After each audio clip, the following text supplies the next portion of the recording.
Hello friends, இன்றைக்கி Amudha space சேனலில் நம்ம வீட்டுக்கு தேவையான ஒரு 10 டிப்ஸை தாங்க பார்க்க போகிறோம். மறக்காமல் எல்லாத்தையும் மிஸ் பண்ணாமல் பாருங்கள்.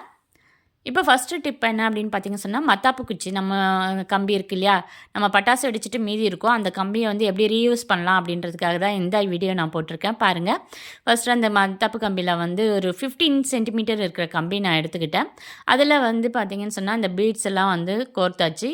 எண்டில் 2 எண்டுலேயும் பார்த்தீங்கன்னு சொன்னால் பெரிய பீட்ஸாக கோர்த்துட்டு அதை ஒட்டி வச்சிடுறேங்க. ஏன்னா இந்த பீட்ஸ் வெளியே விழுந்துடக்கூடாது இல்லையா, அதனால் கம்மு போட்டு நல்லா ஒட்டிடலாம். இல்லை குட்டி பீட்ஸ் நம்ம வைக்க முடியும் அப்படின்னு சொன்னால் எண்டில் வச்சு நீங்கள் அதை க்ளோஸ் பண்ணிக்கோங்க. இப்போ இந்த ரெடி ஆகிடுச்சு இல்லையா, இதை நம்ம ஒரு ஸ்க்ரீன் இருக்கு இல்லையா, அந்த ஸ்க்ரீனை சுற்றி வச்சோம். அதாவது வெளிச்சம் வரணும் அப்படின்றதுக்காக இந்த ஸ்க்ரீனை நம்ம இந்த மாதிரி சுருக்கி கட்டி விடுவோம்.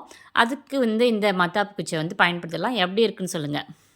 அடுத்ததாக நம்ம பார்க்க போகிறது கேஸ்கெட்டுங்க. இந்த கேஸ்கெட் வீணாக போன கேஸ்கெட்டில் நம்ம வீட்டில் இருக்கிற கிளிப்பெல்லாம் இப்படி வச்சுக்கிட்டோம் அப்படின்னு சொன்னால் துணிக்காய வைக்கும்போது இந்த கேஸ்கெட்டை நம்ம எடுத்துகிட்டு போகிறது ஈஸி. அதே மாதிரி காய போட்டுட்டு இந்த கிளிப்பை மறுபடியும் இதில் வச்சு நம்ம ஹேங் பண்ணோம் அப்படின்னு சொன்னோம்னாக்கா ரொம்ப லுக்கு அழகாக இருக்குங்க.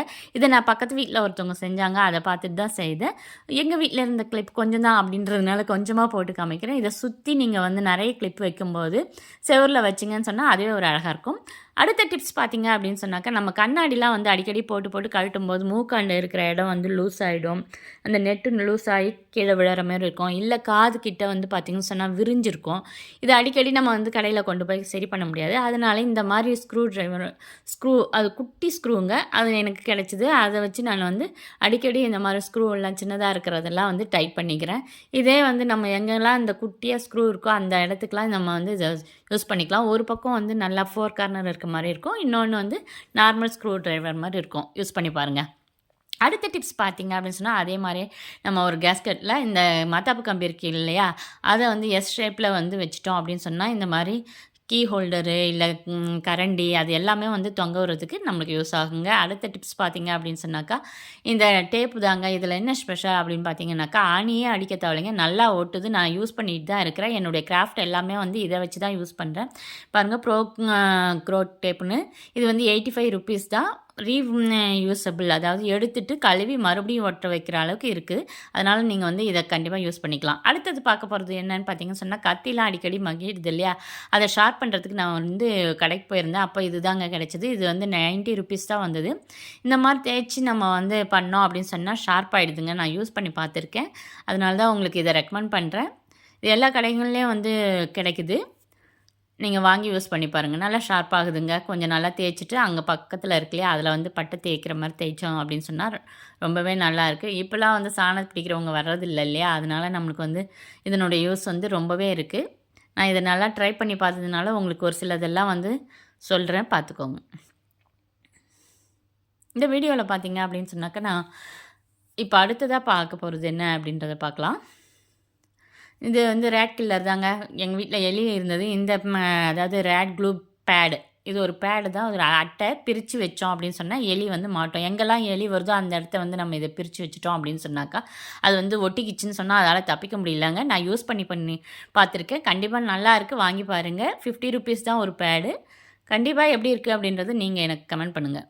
அடுத்ததாக பார்க்குறது என்ன அப்படின்னு பார்த்தீங்கன்னா, இந்த பேக் தாங்க. இது ஆக்சுவலாக தண்ணியில் போய் விளையாடும்போது மொபைல் இப்போ பீச்சுக்கெலாம் போகிறோம் அப்படின்னு சொன்னால் தண்ணியில் விளையாடும்போது இது உள்ளே வச்சு நம்மளே கட்டிக்கலாம் இல்லையா, அதுக்காக வாங்கினேன். ஆனால் இது பார்த்திங்கன்னு சொன்னால் வாட்டர் ரெசிஸ்டண்ட்டாக அப்படின்னா இல்லை, நம்ம எங்கேயோ போகிறதுக்கு வேணால் யூஸ் பண்ணிக்கலாம். அதுக்கப்புறம் பார்த்தீங்கன்னு சொன்னாக்கா, இப்போ நான் எப்படி நூலெல்லாம் அரேஞ்ச் பண்ணி வைக்கிறது அப்படின்றத பார்க்கலாம். இப்போ மிஷின்லேயே கொடுப்பாங்க இல்லையா ஒரு பாக்ஸ், அதில் நான் அரேஞ்ச் பண்ணி வைக்கலாம் அப்படின்ட்டு முடிவு பண்ணியிருக்கேங்க. இப்போ நான் அதிகம் தைக்கிறது இல்லை, அதனால் கொஞ்சம் நூல் தான் இருக்குது. இருந்தாலும் இதை எப்படி அரேஞ்ச் பண்ணி வைக்கலாம், ஏன்னா நூல்லாம் ஒன்றுக்கு ஒன்று சுற்றிக்கிட்டு வேஸ்ட் ஆகும் நிறைய. அது மாதிரி இல்லாமல் இது எப்படி வைக்கலான்னு பாருங்கள். இந்த பாக்ஸில் டபுள் சைடு டேப்பை ஒரு பக்கம் ஒட்டிக்கோங்க. ஒட்டிட்டு நம்ம நூலை எல்லாத்தையும் அரேஞ்ச் பண்ணி வைக்கலாம்.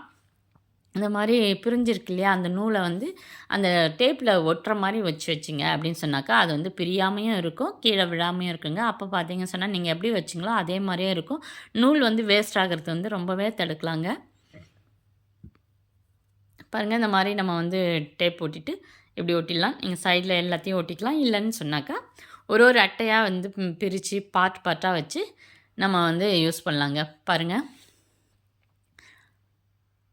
இப்போ வச்சுட்டோம் இல்லையா? இப்போ நீங்க என்னதான் ஆட்டுனீங்கனாலும் அது விழறது இல்ல. அதுக்கப்புறம் அதே ஷேப்புக்கு வந்து நான் ஒரு அட்டை உள்ள வைக்கிற மாரி கட் பண்ணிக்கிட்டேன். அதுலயும் வந்து டபுள் சைடட் டேப் வந்து ஒட்டிட்டேன். ஒட்டிட்டு இது பக்கத்திலேயே வச்சுருக்கேங்க. இது மாரி நீங்க எவ்வளோ நூல் இருக்கோ அதுக்கேத்த மாரி நீங்க வச்சுக்கலாம். பாருங்க, இப்போ இதுக்கு அப்புறம் இன்னொரு லேயர் நம்ம வந்து நூல வச்சுக்கலாம்.